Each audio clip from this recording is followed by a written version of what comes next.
Magkaiba man ang reaksyon ng dalawang pangyayari, kapwa nito ay pinapakita ang mahalagang katotohanan, ang kalagahan ng feedback sa pagkatuto ng bawat mag-aaral. Ipinapakita nito na ang pagkatuto ng isang mag-aaral ay hindi lamang nasusukat sa numerong kanyang natatanggap.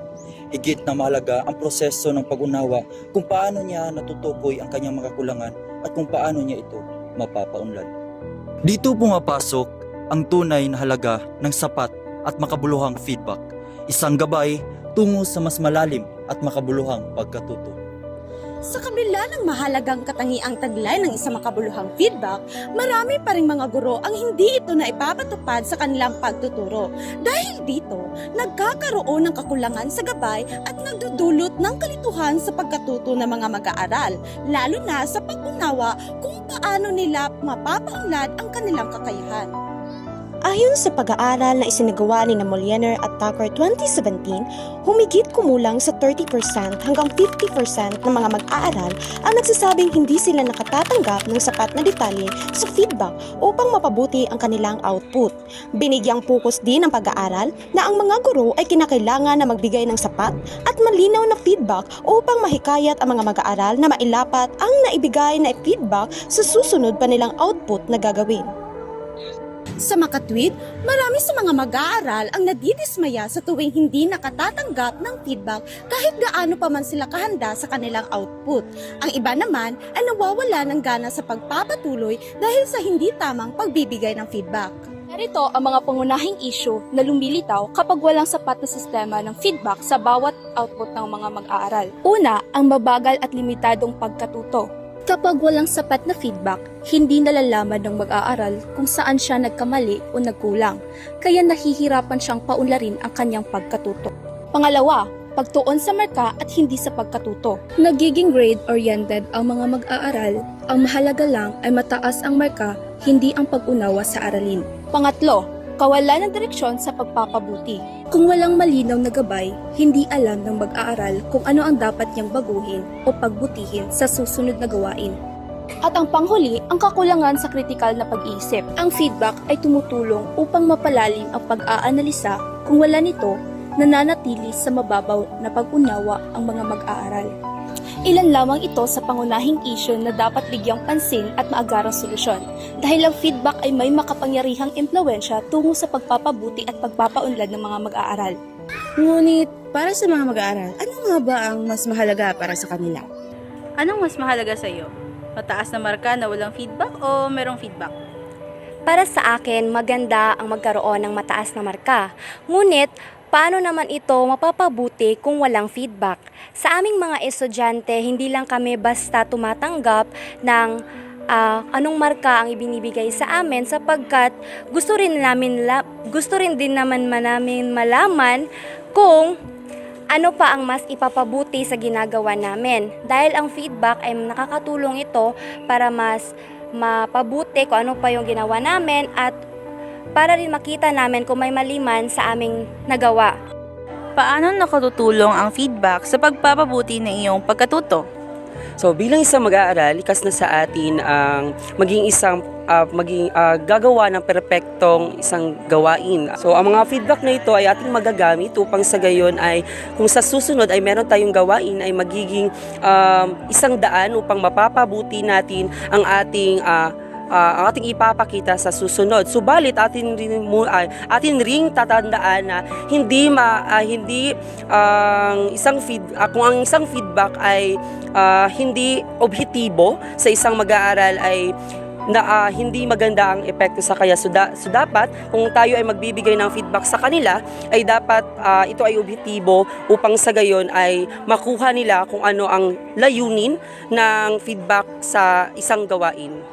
Batay sa kanilang mga panayam, mas naging malinaw kung ano ang kahalagahan ng feedback sa bawat mag-aaral.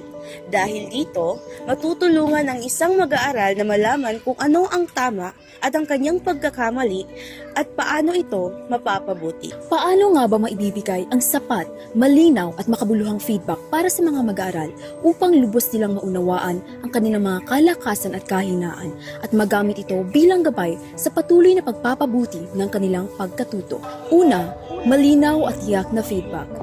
Mahalaga na ang feedback ay malinaw at tiyak. Hindi sapat ang simpleng komento o marka lamang. Kinakailangang ipaliwanag kung aling bahagi ng gawain ang naging maayos at kung alin ang dapat pang pagbutihin. Sa ganitong paraan, nagiging konkretong gabay ang feedback upang maunawaan ng mga mag-aaral kung paano niya mapauunlad ang kanyang gawa. Pangalawa, napapanahong pagbibigay ng feedback. Mahalaga ang pagbibigay ng feedback sa tamang oras. Kapag ito ay naibibigay kaagad matapos ang gawain, masariwa pa sa isipan ng mga mag-aral ang kanyang ginawa. Kaya, mas nagiging malinaw at epektibo ang pag-unawa niya sa mga komento at mga mungkahi. Pangatlo, makatao at marespetong feedback. Ang paraan ng pagbibigay ng feedback ay dapat na may paggalang at malasakit. Mahalaga na ito ay nakatuon sa pag-unlad ng mga mag-aral at hindi nakasasakit o nakababawas ng kumpiyansa. Sa halip, dapat itong magbigay ng inspirasyon upang mas pagbutihin pa ang kanilang kakayahan. Pang-apat, balanseng feedback. Nararapat na maging balanse ang feedback. Dapat kilalanin ang mga positibong aspeto ng gawain habang nagbibigay rin ng malinaw at tiyak na mungkahi para sa pagpapabuti. Sa ganitong paraan, napapalakas ang loob ng mga mag-aaral habang ginagabayan siya sa pag-unlad. At ang panghuli ay personal na konsultasyon. Mahalaga rin ang pagkakaroon ng personal na konsultasyon. Sa pamamagitan ng one-on-one na pag-uusap, nabibigyan ng pagkakataon ang mga mag-aaral na magtanong, magpaliwanag at mas maunawaan ang kanyang kalakasan at kahinaan. Sa pamamagitan nito, nagiging mas interaktibo at makabuluhan ang proseso ng feedback. Kapag ang feedback ay tama, malinaw at angkop, nagkakaroon ito ng positibong epekto sa mga mag-aral sapagkat mas naunawaan nila kung saan sila nagkamali at kung paano nila ito may tama. Kaya't mas napalalim ang kanilang pag-unawa sa aralin. Nagiging gabay din nila ito sa kanilang patuloy na pagpapabuti dahil nagkakaroon sila ng malinaw na direksyon kung ano ang dapat na paunlarin sa susunod na gawain. Dahil dito, tumataas ang kanilang motibasyon na magsikap at makilahok ng mas aktibo sa klase. Higit pa rito, nililinang ang kanilang kritikal na pag-iisip sapagkat natutunan nilang mag-isip, magmuni-muni at mag-adjust sa kanilang mga ginagawa. Nagiging mas makatarungan at makabuluhan din ang pagtataya dahil nagiging malinaw at nauunawaan ang batayan ng marka. At sa huli, napapalakas ang ugnayan sa pagitan ng guro at mag-aaral dahil nagkakaroon ng bukas na komunikasyon sa pagitan ng pagkatuto ng mga mag-aaral. Ang feedback ay hindi lamang dagdag na komento. Ito ay mahalagang bahagi ng pagkatuto. Sa pamamagitan ng tama at angkop na feedback, ang marka ay nagiging simula ng pag-unlad at hindi katapusan ng pagkatuto.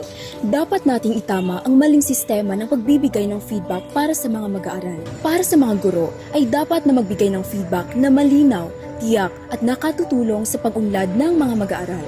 Para sa mga paaralan, ay itaguyod ang sistemang nagpapahalaga sa makabuluhang pagtataya. At para naman sa mga mag-aaral, ay gamitin ang feedback bilang gabay sa patuloy na pagkatuto.